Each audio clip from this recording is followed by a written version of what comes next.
In a mining colony prison, dozens of prisoners toil daily, each wearing a special device on their mouths that prevents them from speaking. When a machine called the Crusher Pit malfunctions, a guard summons prisoner Kai to fix it. Within minutes, Kai restores the machine to working order. Just then, the guards bring in a new prisoner, and everyone is stunned to see Hatch, the general who lost a civil war to General Lang. A former rebel, upon spotting his general, stands up, and the guard immediately strikes him. The prisoner retaliates with a headbutt, and another takes advantage of the moment to punch a guard, sending him crashing to the floor. Chaos begins to unfold as the prisoners start fighting back, using their chains to strike. Anticipating a full-blown riot, another guard activates the Crusher Pit, reversing it so that a chain pulls a prisoner toward it. The man is dragged in and torn apart in seconds. At that moment, Hatch signals to someone hidden, and a guard is shot from afar. He then teams up with the prisoners to overpower the captors. Another guard uses the machine to activate more chains, causing additional prisoners to fall into the pit. As the massacre continues, Kai rushes to the machine and tries to stop it, but the chain starts pulling him toward the Crusher as well. Desperate, he grabs a fallen weapon and shoots at the chain, but it has no effect. With no other choice, he sacrifices his leg to free himself. As the chain drags his limb away, Kai hops back to the machine and finally shuts it down. One last guard attempts to fight, but Hatch signals for the sniper to take him out. Kai loses consciousness. Sometime later, Kai wakes up on Hatch's ship and discovers he has been given a mechanical prosthetic. Hatch removes the mouth device from Kai's face using a special tool and explains that he has been rescuing other rebels to rebuild his army and prepare for a counterattack. Hatch reveals he knows Kai's father, a former fighter for the rebellion, who has been captured by General Lang and is scheduled to be executed in a few months on Liberation Day, the anniversary of Lang's victory. Hatch offers Kai a deal. If Kai hijacks an important enemy ship to retrieve confidential data, Hatch will use the intel to save his father. Kai agrees. Kai is placed in suspended animation and smuggled aboard the enemy ship, the Arrowhead. However, Kai wakes up ahead of schedule and finds a computer to access the ship's records. Hatch explains that all Kai needs to do is plug in a device and the gauntlet will do the rest. As Kai downloads the data, a warning pops up on the screen, indicating that continuing the download will leave the system vulnerable. Kai tells Hatch, who reassures him that it will be fine as it's only temporary. As Kai completes the download, a red light blinks, and the computer announces that the ship's systems are offline and that unstable electromagnetic activity is present. Hatch confirms an electromagnetic storm is raging outside and asks Kai to send the files.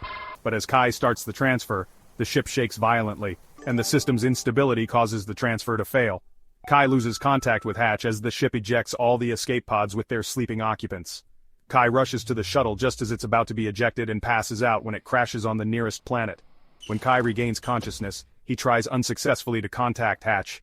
He exits the shuttle and sees the escape pods scattered across the planet, but then he struggles to breathe and returns to the shuttle. The ship's AI, Reef, warns him that the planet's atmosphere is toxic and could lead to paralysis or death with prolonged exposure. Looking through the window, Kai sees the Arrowhead falling in the distance and asks Reef for a status report. Reef requires an employee login to proceed but informs Kai that he needs to find a new source of oxygen, as the shuttle's supply is nearly exhausted. A crew member, Oleander, sends a message asking survivors to meet at the crash site. Kai grabs an oxygen mask and heads out. He discovers debris from the crash and finds Oleander's bleeding body. An intact pod catches his attention, and inside he finds Taryn, who is still alive. He shares his oxygen mask and helps her back to the shuttle, while Oleander's body is mysteriously dragged away. Back at the shuttle, Taryn logs into the system but grows suspicious of Kai. Reef scans the area but finds no trace of the Arrowhead wreckage. Taryn knows they need to find the escape pods before they're gone. The two head out together, but Kai can't reach Hatch. During their journey, Taryn reveals they are on a moon orbiting a larger planet. They soon find a research probe on the surface, its metal oxidized by the atmosphere. Moments later, they spot the wreckage of the Arrowhead near a glowing obelisk, which Kai notes wasn't there before. After some discussion, they realize Kai will be unable to enter the escape pods. Taryn, recognizing Kai as someone who works for Hatch, warns that Hatch was once a cruel general, responsible for the death of thousands during raids before the war. Kai dismisses this as propaganda and decides to return to the shuttle. He attempts to use the shuttle's controls but is denied access by Reef, which prompts Kai to ask for an update on Hatch. Reef plays a confessional video in which Hatch admits to his past crimes, but Kai notices something odd about his gesture, raising doubts about its authenticity. As they continue their search, Oleander sends a message confirming evacuation will begin in 30 minutes. Kai returns to Taryn and agrees to leave with her, despite the risks. He starts to strip off his uniform to avoid being recognized, as something watches them from the shadows. Suddenly, an earthquake shakes the area. Taryn is horrified to see Kai dragged into a cave. She pulls at him, but he is taken, and despite her efforts, she's unable to save him. In panic, she runs toward the arrowhead, but it's too late. The pods have already launched. Taryn returns to the shuttle, exhausted and uncertain. 4 days later, Taryn finds Kai's gauntlet and axe near the obelisk. She also discovers Kai's body, covered in goo, but to her shock, his leg has fully healed. Taryn takes him back to the shuttle and runs tests, learning that he is now in a symbiotic relationship with an organism that healed him and made him immune to the toxic environment. Reef continues to offer information, but Taryn silences it, instructing it to only speak when prompted. When Kai finally awakens, he has no memory of what happened, only that he was asleep. He feels heavier, but fine. Taryn points out she cannot fly the shuttle, as only certain employees have access to the system. The two decide to check out the obelisk, and Kai strikes it with his axe, revealing it's a soft cocoon.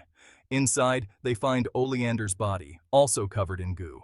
They bring him back to the shuttle where, to their surprise, Oleander's body twitches when Taryn touches his face. Kai connects the scanner to Oleander's eyes, unlocking access to the shuttle's flight system. Kai prepares the shuttle, while Reef informs him there are still 76 days left before his father's execution on Liberation Day. Taryn is shocked when Kai refuses to bring Oleander along. She realizes that she knows Kai from when she was a child, and Kai used to work for her father.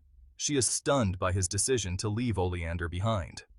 Suddenly, Oleander awakens, frantic and ranting about Hatch's plans to kill them all. He picks up a gun and aims it at Kai, but before he can fire, Kai knocks him out.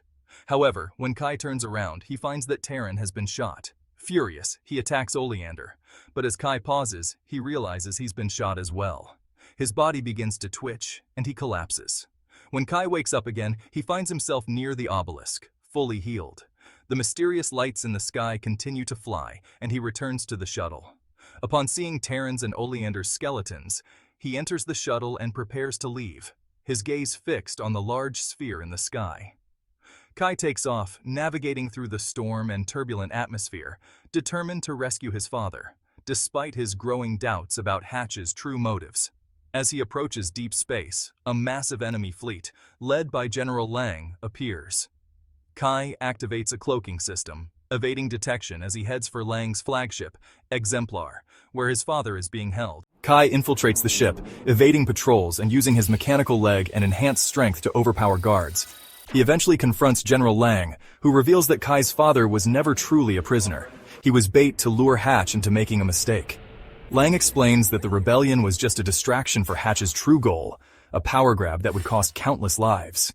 In a final, intense moment, Kai decides to stop Lang's plan and save his father. However, as he attempts to free his father, Kai's father refuses to leave. He believes Kai's true battle isn't with Lang or Hatch, but with the system that manipulated them all. Kai pleads with his father, but his father says, "Finish what we started. Don't let them win." With time running out, Kai escapes in an escape pod just before the ship explodes. Kai returns to Hatch, who is waiting with a grim expression. Hatch admits that Kai's father had always been a threat to his plans and that Kai was just a pawn in his greater scheme.